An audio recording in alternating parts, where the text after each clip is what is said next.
welcome to the NERI's November 2025 Economic Seminar.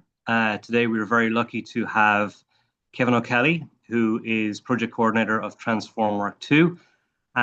He will be speaking to the topic of the impact of artificial intelligence on employment relations, a European study. Kevin, as I said, is project coordinator. He was also was an associate researcher with the European Trade Union Institute between 2002 and 2014. He's also been a research manager with Eurofound. He's been involved in many studies on employment policy and social rights issues for the Council of Europe. He was head of research and policy and then director of the Combat Poverty Agency. And we're talking here of someone who has literally decades of experience of high quality research at an Irish level and at a European level. So we're very lucky to have Kevin.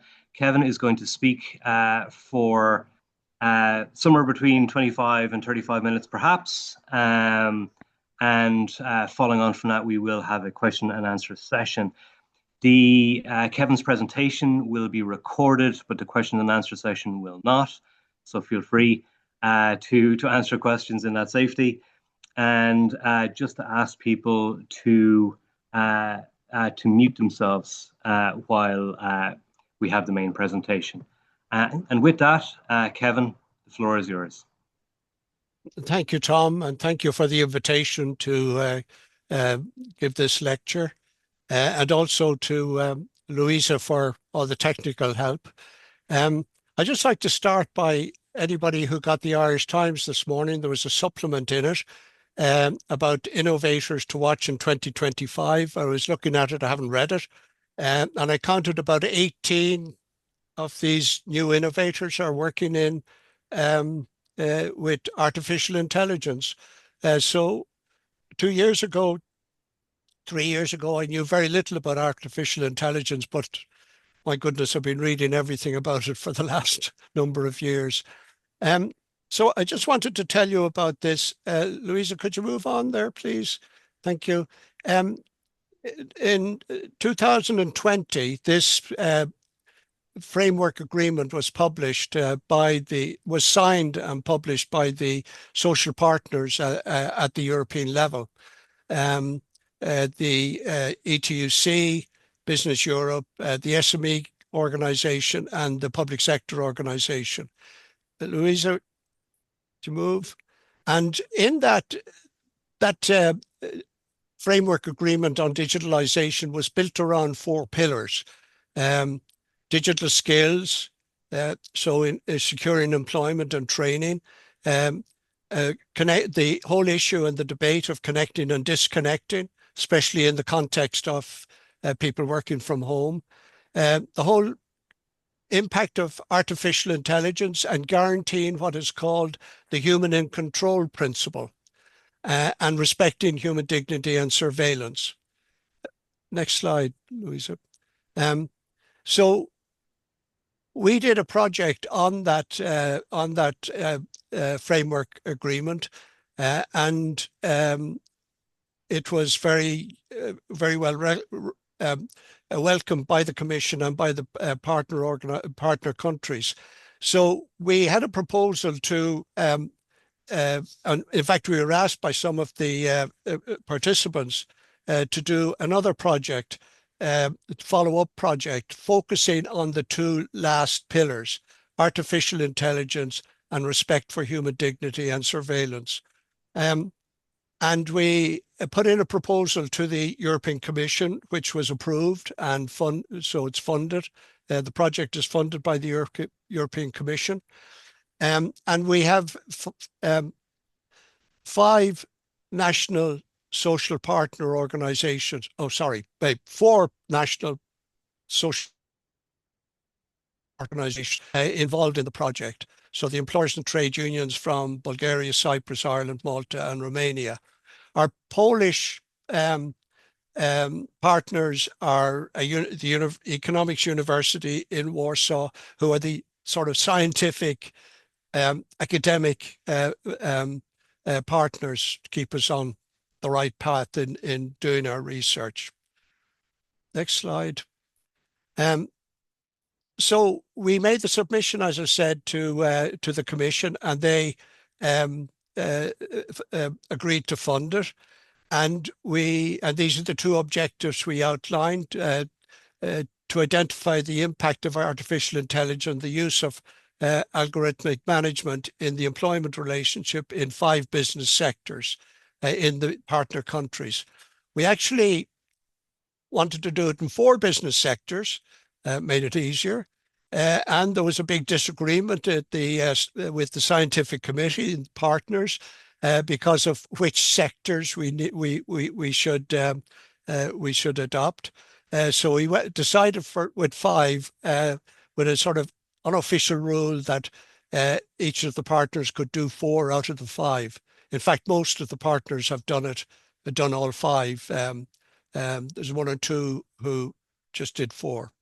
And the second objective of the project was to identify appropriate innovative strategies, mechanisms, and practices for the successful application of artificial intelligence. And the key issue here is that always the human in control principle should be paramount in dealing with artificial intelligence. Next slide, Louisa. So what is artificial intelligence? Well, when we started the project, um, there wasn't an official definition as such. But this is since the AI Act, the regulation was adopted in August last year. There is now a legal definition of artificial intelligence for the European Union, European member states. I'm not going to read it, but that's available. But we had already adopted a fairly simplified definition for the project. Louisa, if you move on.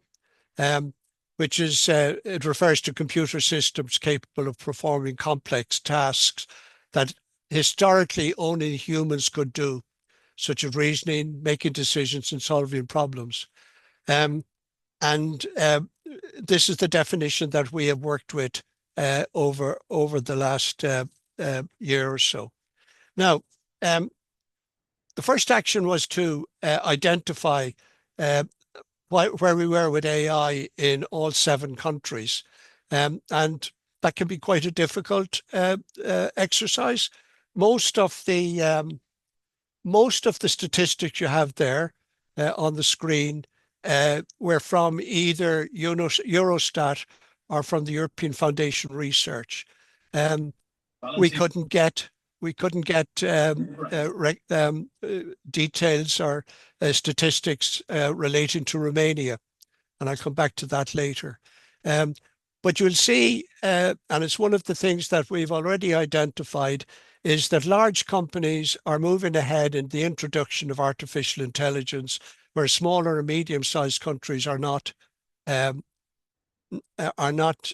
using artificial intelligence as much. And that's a gap that we think will continue to grow. Next slide. This is from the European Foundation Working Conditions Survey, which has just been published in September. The initial results have just been published in September. In fact, the first working conditions survey had some small involvement in it in 1991-92. So these are every 4 years. They're a great resource of information across working conditions in the 27 member states. And I'd recommend people to maybe go in and have a look at it. But you will see the gaps there between Luxembourg have AI, are using AI about 24% of companies. The European average is about 13.5%, and Sweden about 23%. Sweden is quite an interesting company because that's the only one that I've looked at where large companies are way behind in using artificial intelligence in comparison to small and medium-sized countries. I don't know what the reason for that is. It'd be worth having a look at. But you will see that Ireland and Malta are in the middle of the table, and all of the rest of our um, partner countries are right at the end, with Bulgaria and Romania in the last three. And interesting enough, Italy is down there as one of the lower users of artificial intelligence, and that's something that has already been looked at by our Italian colleagues. Um, the other thing that we wanted to do in this project was to look at algorithmic management. So where are algorithms? That's an awful word. I can't pronounce it. Um, um, uh, in the five sectors, but we didn't have media in the working conditions survey. So you'll see algorithmic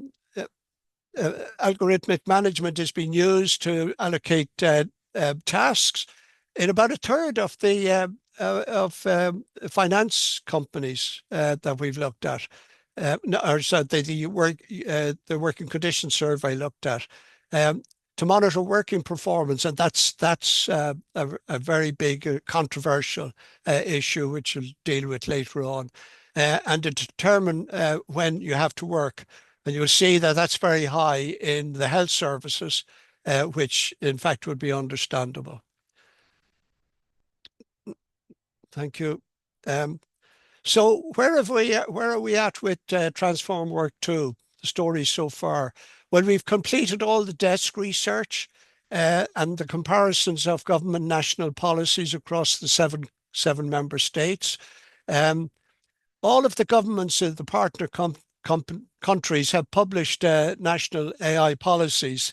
Um, Bulgaria, Cyprus, and Poland as far back as 2020. Ireland in 2021, and that has just been updated about a year ago in September last year. Romania only got around to doing it towards the end of last year.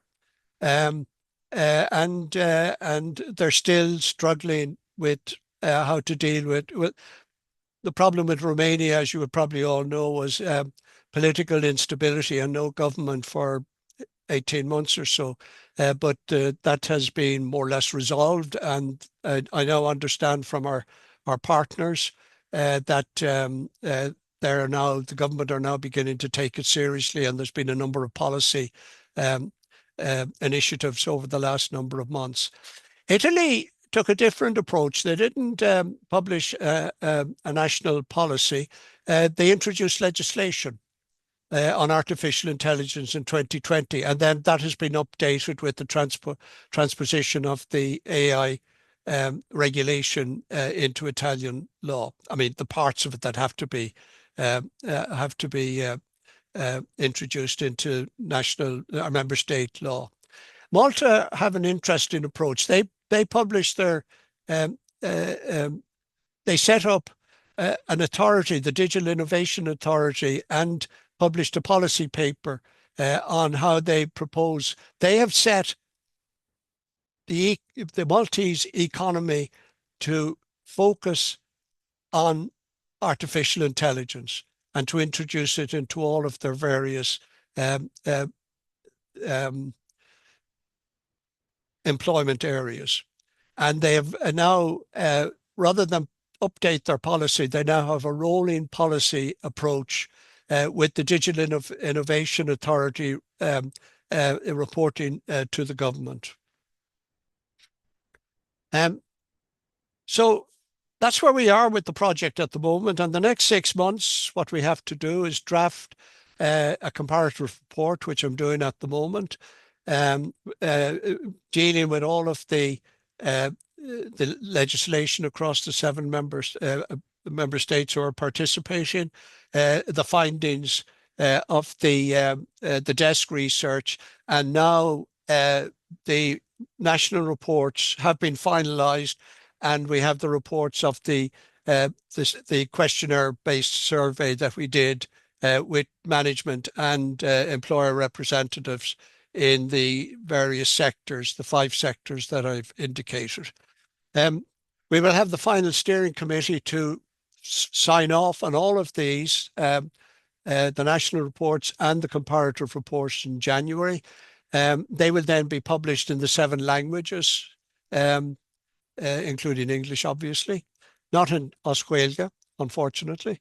Um, and the publication of the national reports again will be made. It's not quite clear to me yet whether they will be printed or will go online. I think the idea is that they will be online in the languages of the 7 member states.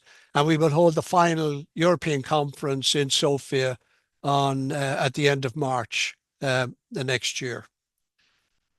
So some initial findings. Where are we? I just mentioned the first one there on the list. There's a growing gap and of major concern between the member states, with countries like Luxembourg, Sweden, Denmark being way ahead of countries like Romania, Portugal, Italy. So, and that's when you look at the difference between the 24% of enterprises in Luxembourg are already using artificial intelligence, and just 3%, as far as we can make out, in Romania. It's a massive gap.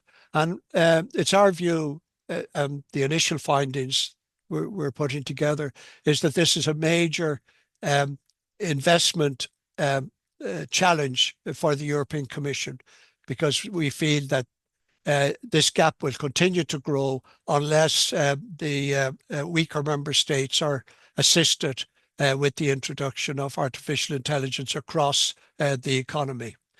There's also a danger of a growing gap within member states between large and small enterprises, and I referenced that earlier. And again, with maybe a lot of small enterprises don't need to use artificial intelligence, um, but uh, uh, uh, but if they should be using it, they're certainly losing out. And of course, the cost of investment here is a big issue, where uh, bigger companies and multinational companies working within the economies can afford, hopefully, to invest and to adapt um, artificial intelligence to their everyday um, activities, whereas small and even medium-sized companies probably don't have the resources to do that. We're finding in a, a, a perusal of the findings so far, that administrative issues, personnel, HR management are the main uses, and automation and customer services are the main users, are applications that companies are using for in the introduction of artificial intelligence. One of the big issues that's coming up, particularly in the industrial area, is that older workers find it difficult to move to new technology. Um, and there is a growing, younger workers can be trained up, retrained, but there are challenges with older workers who probably were not used even to automation and digitalization. Um, the other thing we're finding is initially that um, the consultation with workers and with trade unions, worker organization representatives, uh, is not as widespread as one would like it to be. Um, very often the workers who are directly involved are told, we're putting this technology in, you have to train up on how to use it, but there's no consultation with them or with the trade unions. And there, we found there was very little understanding or awareness of the framework agreement, the European um, framework agreement on the human in control principle with regard to artificial intelligence. A lot of people, even in management, didn't know about the human in control principle. On the a lot of the returns of the questionnaires, um, there were a lot of don't knows. And we had a debate about those. My take on it is that that's an indication of a lack of uh, understanding of AI and a lack of understanding in AI in the companies uh, of the respondents. Um, it's not uh, it's not that if they didn't really want to fill out the questionnaire, they wouldn't have filled it out.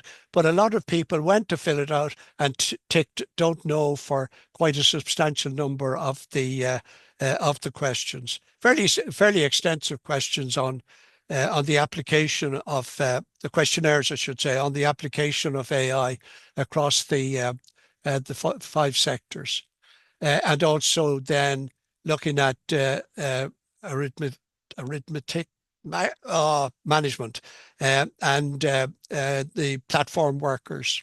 And I'll come back to that in a few minutes. Um, Here are some of the research relevant to our project. I've mentioned already the Working Conditions Survey of the European Foundation.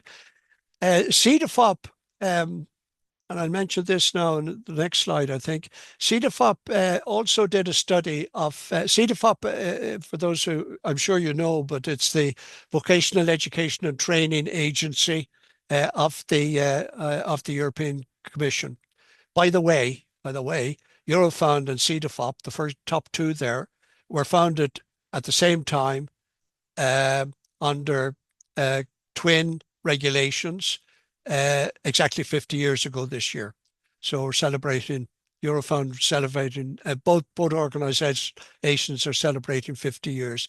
Um, the other interesting one, which was very specific, was the Occupational Health Authority, which is based in Bilbao. CEDAFOP, by the way, is based in Thessaloniki, right at the other end of the European Union. But the uh, uh, Health and Safety Agency is based in Bilbao, and they did a specific study of uh, the impacts of AI on health and safety risks in companies, which was quite an interesting project. We had a round table in Malta a few weeks ago, and we had the Occupation Health and Safety and Health Agency made a very interesting report presentation on that report.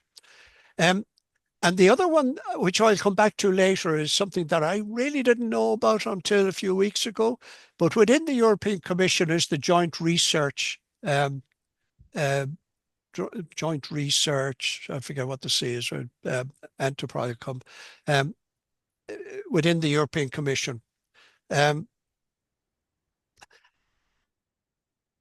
uh, Report that they published earlier this year, later in the presentation. It was interesting that in 2024, um, uh, quite a lot of research was done at the European level into artificial intelligence. Some of it was coincidental. I mean, the Working Conditions Survey was totally incidental, and artificial intelligence was one part of that, because that's done every 4 years. Um, and the CEDAFOP study was a specific study that they undertook last year to have a look at the skills and training required to deal with artificial intelligence.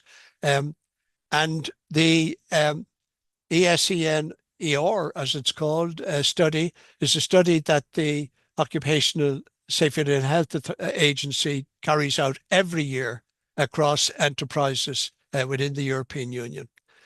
Um, Along with that, the Fundamental Rights Agency, which is based in Vienna, did a series of artificial intelligence and European law, a series of roundtables and discussion fora on artificial intelligence and the impact of that on fundamental rights and the Rights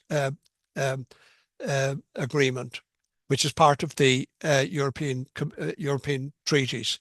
Um, And the European Work Authority, a work agency, which is based in Bratislava, I think, have already also published training manuals and have held seminars on artificial intelligence.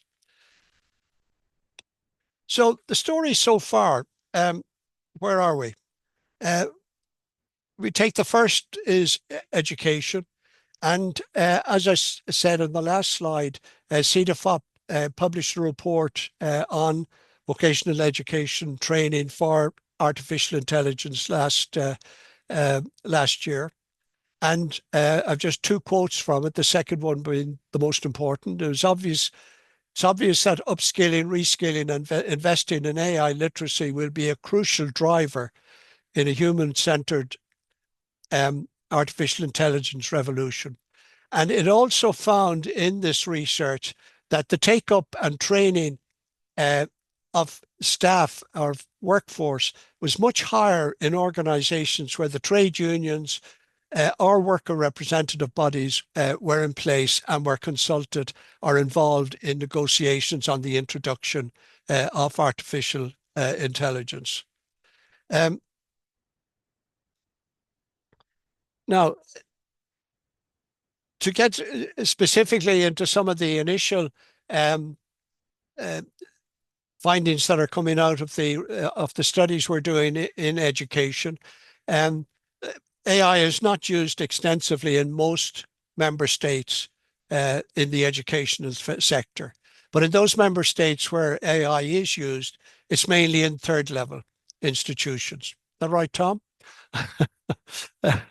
um, and it's used for preparing lectures. I've a son who's lecturing in the law faculty in Belfast and Queens, and he uses it all the time. I've discussed it with him.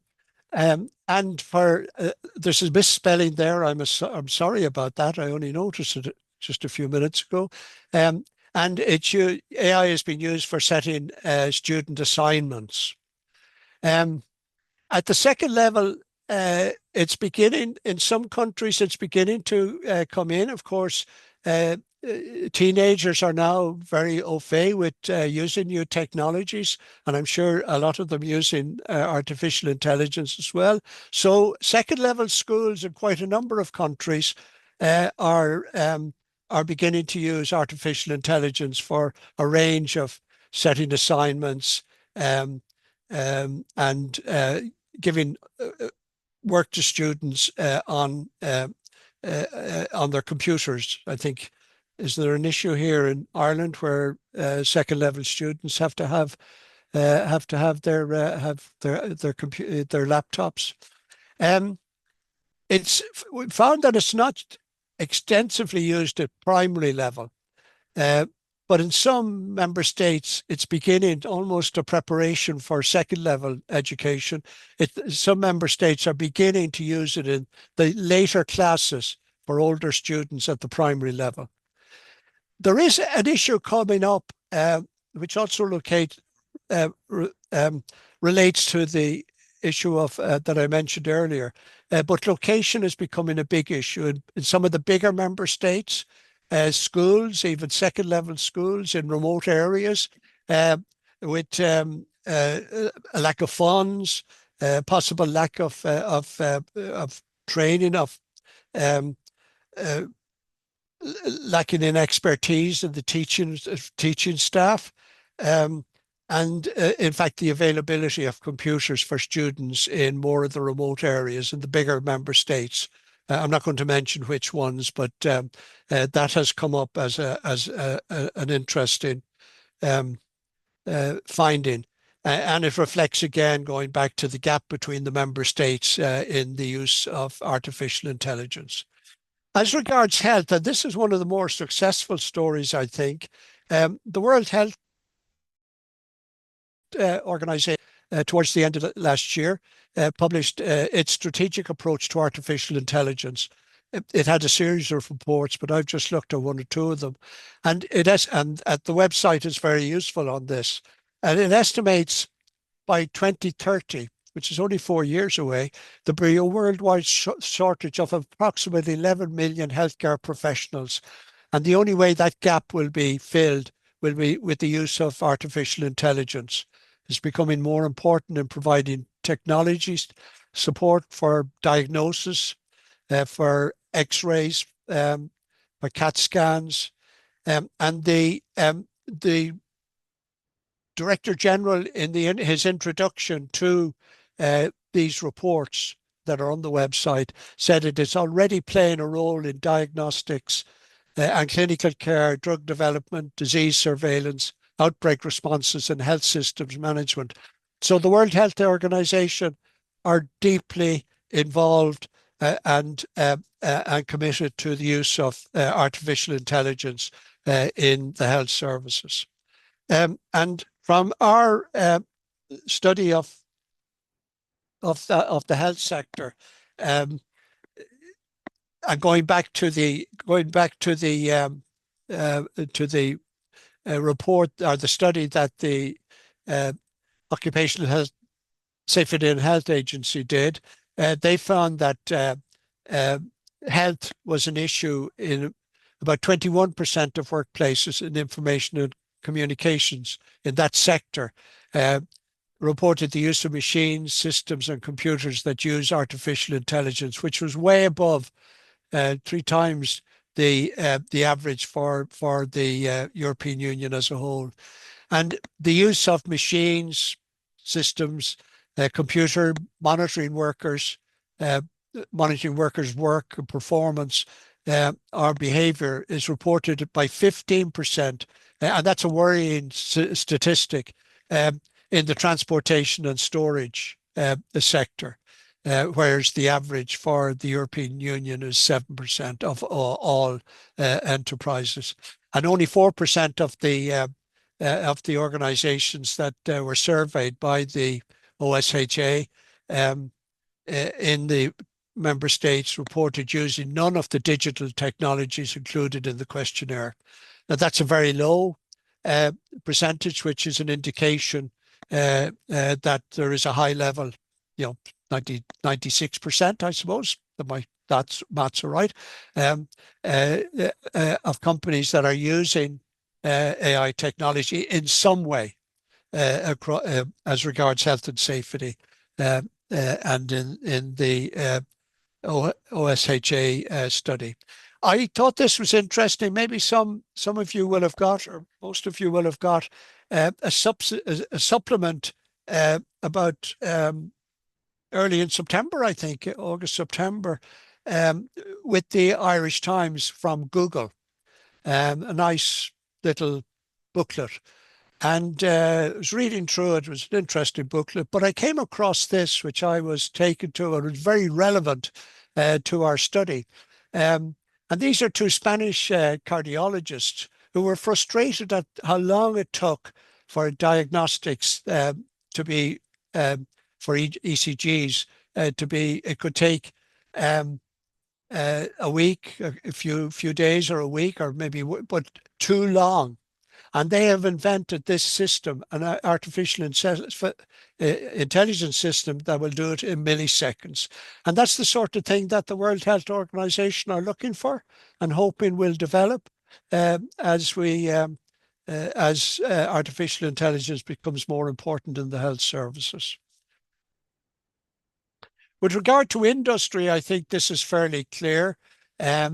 AI is building on technologies going back over the millennia, not just decades, but millennia, with the sort of manual manufacturing, then moving to robotics, and then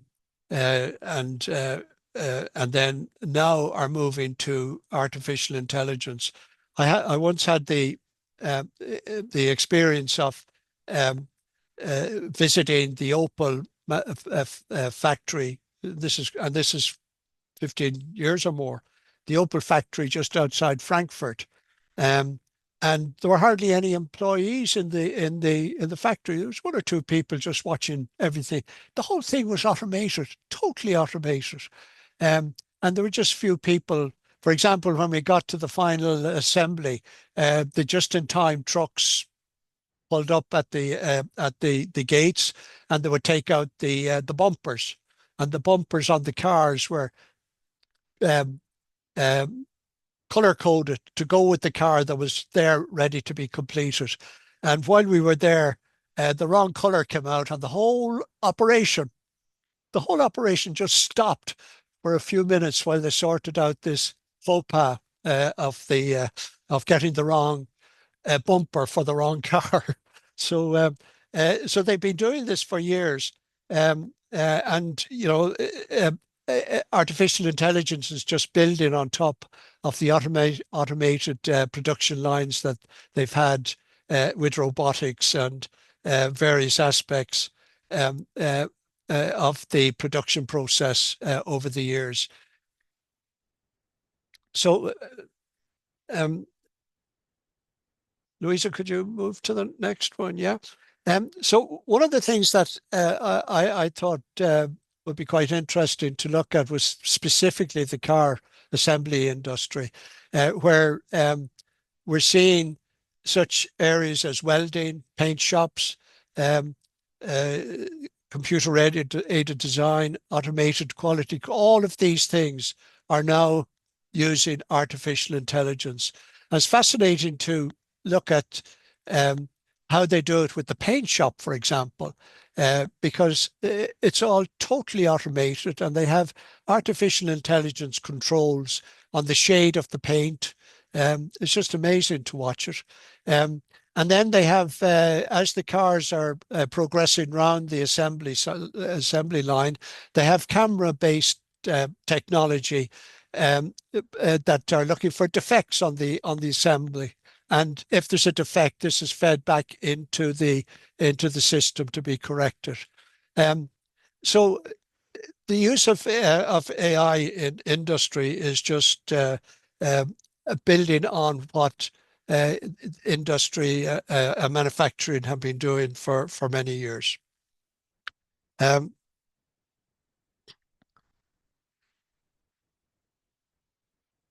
Yeah, and just a list of some of the things I've as a result of that, the employers answering our questionnaire said that AI is improving efficiency, improving quality. Um, it's optimizing the just-in-time system. It's the product and design and development is now fairly well automated by artificial intelligence. So if you look at the papers every week, you'll see um, new cars coming online and um, all sorts of new technology built into them. Somebody was telling me recently that if you buy a new Tesla at the moment, if you stop at the traffic lights, a game comes up on the big screen in front of you.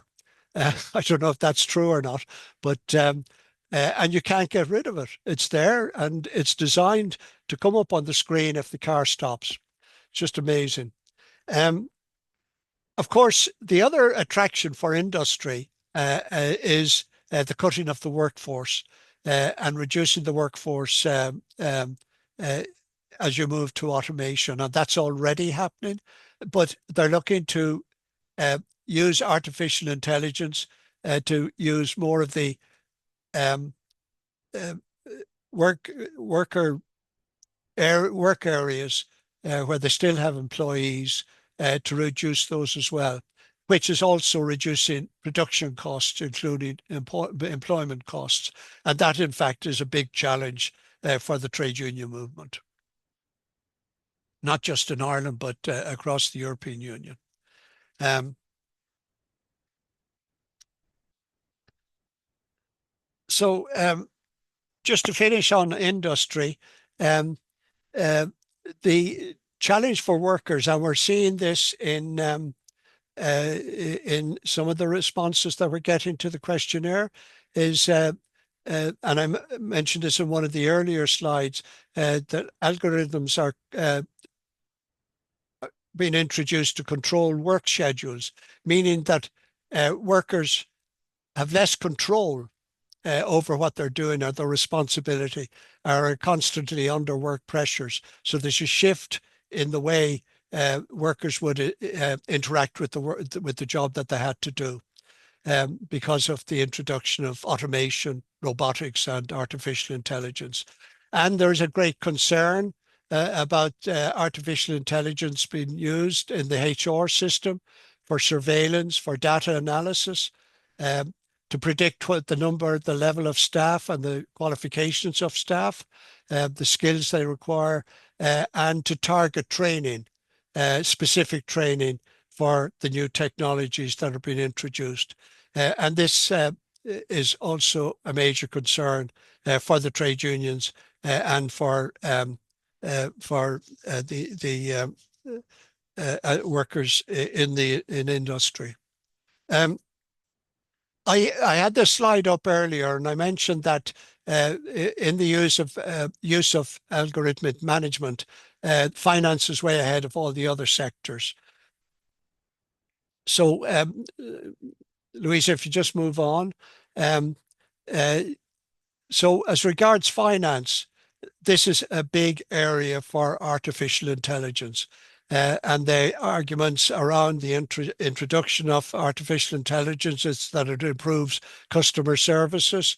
Um, they can do a fairly quick assessment on the credit worthiness of somebody applying for a loan, for example, um, or an overdraft.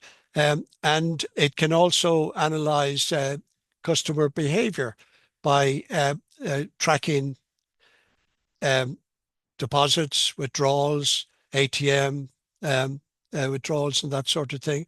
And it's been used for, which is a big issue with the finance sector, is the whole issue of fraud. So cybersecurity, tracking and preventing fraud, um, and laundering, money laundering, identifying money laundering almost right away it's introducing a high level of security into the financial services area. Kevin, Um, I might just give you a 4 minute warning if that's okay, Kevin. yeah, okay, great.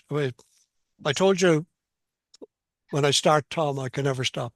Um, so I'm going to skip maybe a couple of them, but just if I take the bottom paragraph on here, which is in the website of the Institute of Bankers in Ireland, the value of AI in financial services is not that it only rapidly processes huge amount of written and transaction data, but can also recognize and understand patterns between data. And most banks still have the hybrid models, but with a human involvement in decision making. Louisa, would you move on? Um, and it's also AI is also being used in the insurance sector. And I was reading that it's now possible for car insurance companies to interact with cars through artificial intelligence and to look at driving data of the drivers that are insuring. And it's also been used to a great extent in foreign exchanges and speeding up transactions, I should say, fairly quickly. Um, Finally, media. Um, it's interesting here that it was more or less an organic growth, where in some companies, employees started to use it themselves, and then others started to copy. So there was no sort of um, policy decisions in media companies to introduce artificial intelligence. It just sort of grew as people found it more and more useful for example, for um, creative writing, but also for editing, translations, um, headlines and subtitles, um, and for archive searching, of course, which is very important. Um, Move on there, Louisa.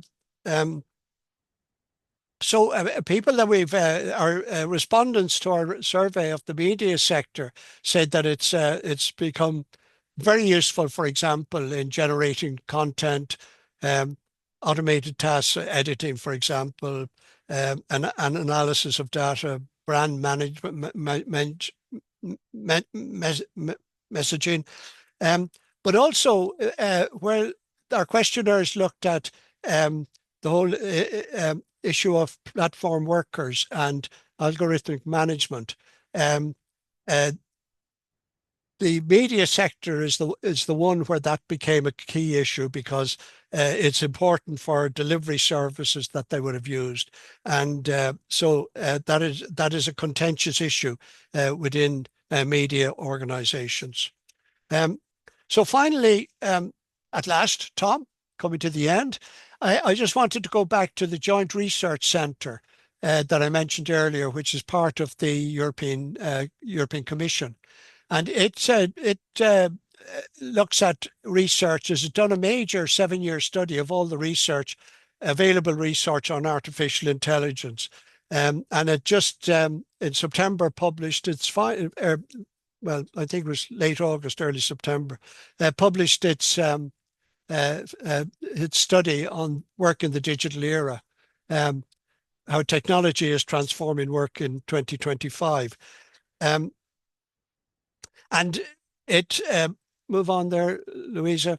It did this under 3 headings, and I'm not going to read out the whole thing because it's um, um, but the 3 headings that it dealt with, I had it here to look at.